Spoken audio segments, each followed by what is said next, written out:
Es un placer enorme para nosotros tener la posibilidad a continuación de dialogar con Jorge Liotti, editor jefe de la sección política del diario La Nación. Bienvenido, Jorge. Silvio Sacomani te saluda. ¿Qué tal, Silvio? Buenas tardes, ¿cómo están? Bien, muchas gracias por atendernos, Jorge, sos muy amable. No, por favor. Muchas gracias. Bueno, Jorge, en primer lugar me gustaría que nos dieras una reseña de lo que aconteció en IDEA, ¿sí? En el coloquio de IDEA, porque bueno, vos estuviste presente allí. Los puntos más relevantes. A ver, yo creo que el coloquio de este año tuvo como característica un clima empresarial, que es el que domina el encuentro, porque en el fondo es un encuentro empresario al cual van funcionarios y algunos políticos, pero es esencialmente del mundo privado, donde prevaleció, yo te diría, una identidad espiritual con el gobierno en materia de reducción del gasto, fue algo muy resaltado por la mayoría, en la búsqueda del equilibrio fiscal, la idea de, bueno, quitar regulaciones, de quitar el peso del Estado, y en ese sentido hubo como una percepción de querer creer de que el camino elegido es el correcto.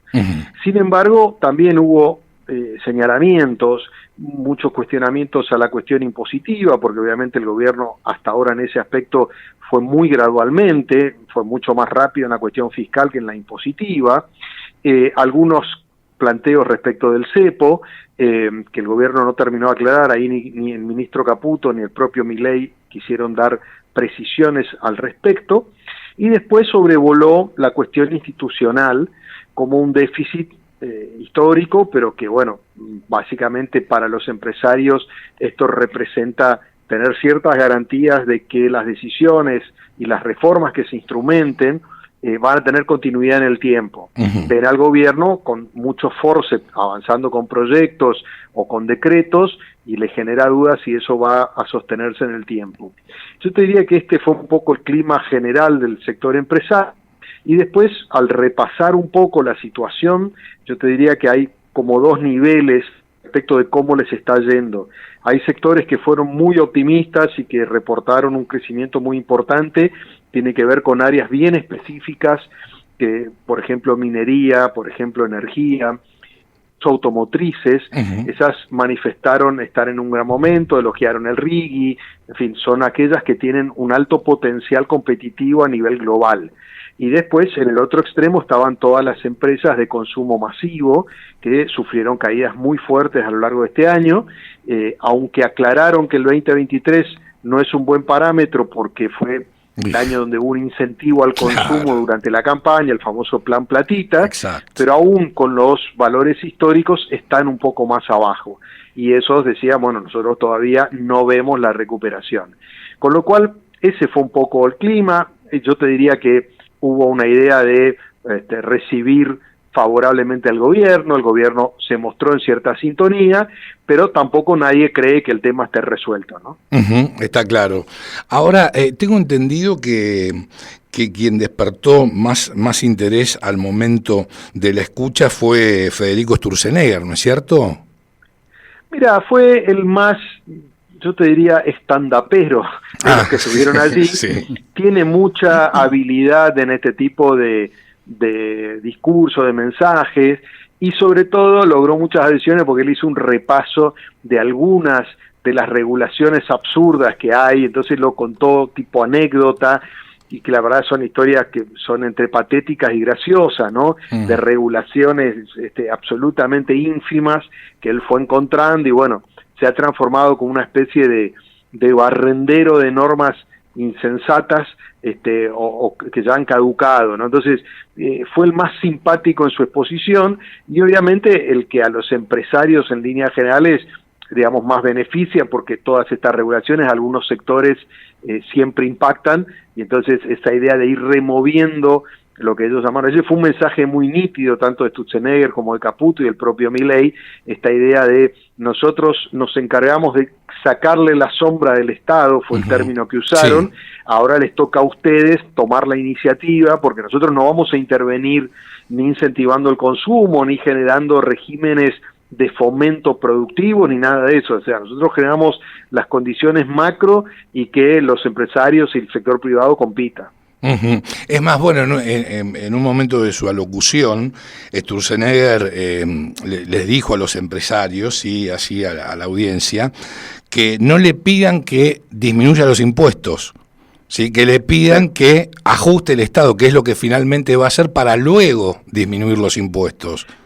Sí, exactamente, ese fue el mensaje de Sturzenegger, un poco previendo lo que es la postura de los empresarios. Lo que pasa es que los empresarios lo que te plantean es, está bien, yo quiero competir, está bien que abramos la economía, que abramos las importaciones, pero déjame competir en las mismas condiciones que el resto. Ese es un poco el planteo. Claro, entonces, sí, esto tiene que ver con la apertura de las importaciones, ¿no es cierto? Por supuesto. Entonces lo que te dicen es, no sé, depende del sector. Algunos te dicen, yo tengo el 50% de mis costos que son impuestos, otros te dicen el 60%, otros el 70%, dice, bueno, nosotros tenemos que competir en esas condiciones. Entonces, esa parte fue como una especie de ataque preventivo, dice Sturzenegger, sí. diciendo, no me vengan a manguear impuestos, nosotros estamos ajustando el gasto para, una vez que bajemos el gasto, podemos bajar impuestos. Bueno, ahí es un poco el huevo o la gallina, ¿no? Que empieza si bajás gasto para bajar impuestos y los empresarios dicen impuestos y así.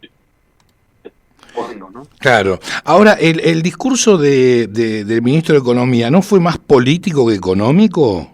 Sí, sorprendió a muchos.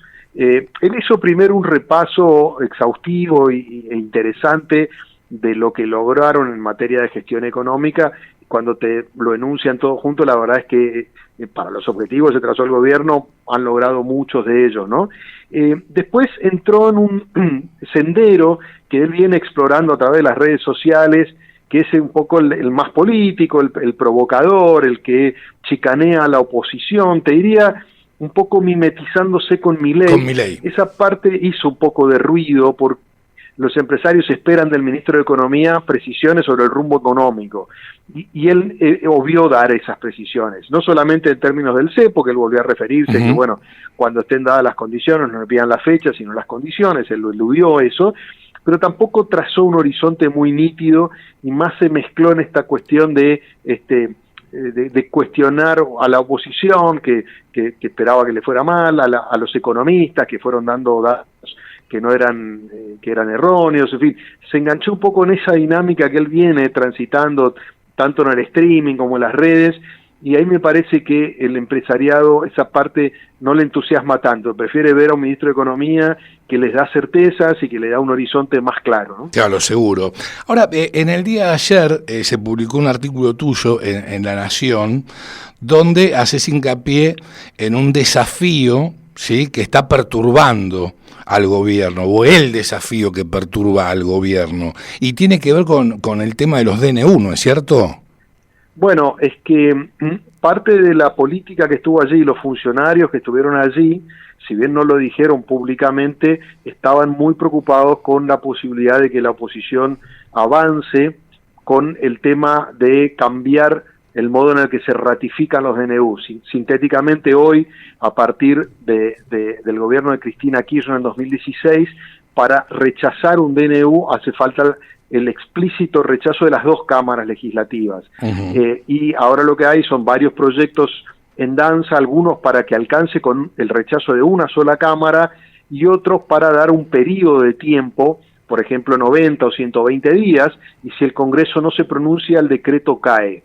Para un gobierno que ha estructurado su esquema de toma de decisiones y de ejecución a partir de los decretos, de vetar las leyes que entiende que implican un costo fiscal y defender esos vetos a través del tercio que ha logrado hasta ahora con las jubilaciones y con el tema de financiamiento universitario, es como quitarle una pata importantísima sobre la cual ha estructurado su mecanismo de toma de decisiones.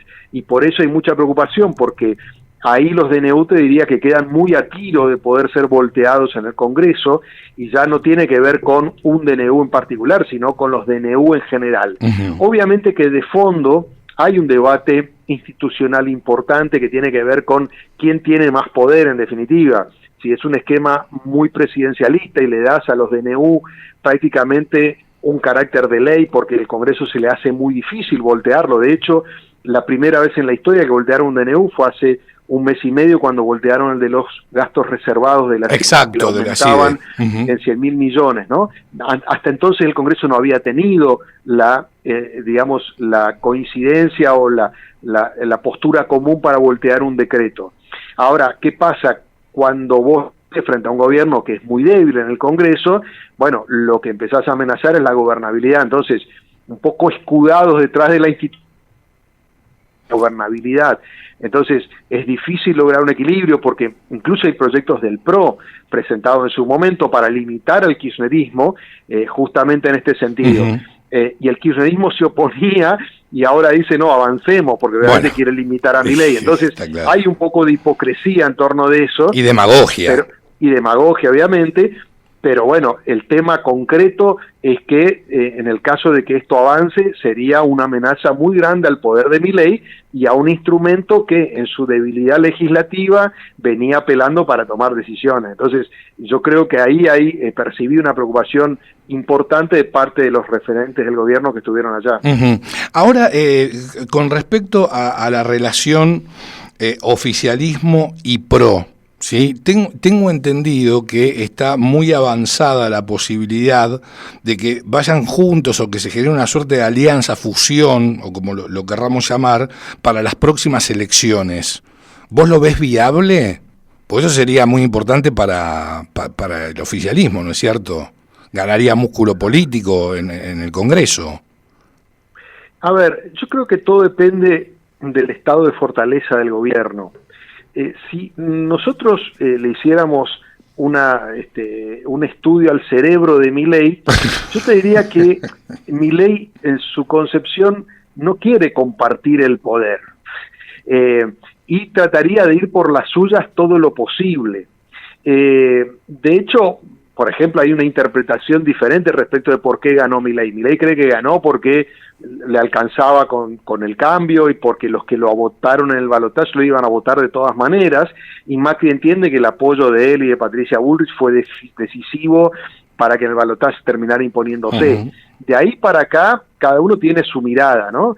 Y entonces yo creo que va a depender de la fortaleza de Milei. Si Milei está muy fuerte, va a tener menos incentivos para acordar una alianza con el PRO. Si Milei está débil, probablemente tenga más incentivos para acordar. Yo te diría que hoy, hasta este momento, yo no veo que haya posibilidades de un acuerdo macro a nivel nacional, de partido a partido, Milei de un lado, Macri del otro, y que firman un acuerdo, una alianza conjunta. Eso yo no lo estoy viendo. Sí veo más posibilidades de acuerdos tácticos provincia por provincia, en función de cómo esté cada una de las fuerzas. Sobre todo contemplando que la legislativa del año que viene es una elección provincializada, ¿no? Porque no se vota en ningún lugar una lista nacional. En cada provincia se votan diputados y eventualmente senadores a nivel nacional, después estarán los legislativos provinciales, provincia por provincia. Entonces, yo creo que hasta ahora lo más probable es que haya acuerdos en algunos distritos y competencia en otros. En algunos habrá incluso competencias acordadas a través de las PASO. Yo creo que a esta altura es muy difícil que eliminen las PASO. Yo te iba a hacer esa consulta, sí, precisamente. Yo lo veo muy difícil ya que avancen con eso, y otras podrán ser competencias sin PASO, abiertas, ¿no? O sea, competencia frontal.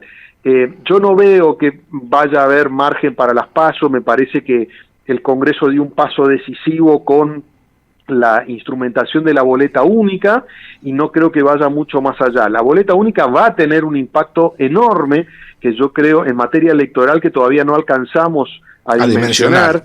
Yo creo que va a generar una mayor territorialización de la elección, es decir, va a haber menos disciplinamiento desde arriba hacia abajo, porque no va a haber tracción desde las listas de las candidaturas nacionales hacia abajo. Entonces, yo creo que vamos a ver un desacople de las elecciones provinciales, incluso muchas probablemente se voten antes de las nacionales, con lo cual cada gobernador va a tratar de resolver su distrito previamente, y después va a venir la nacional con el tema de la boleta única, donde lo que van a pesar más son las figuras que aparezcan allí, ¿no?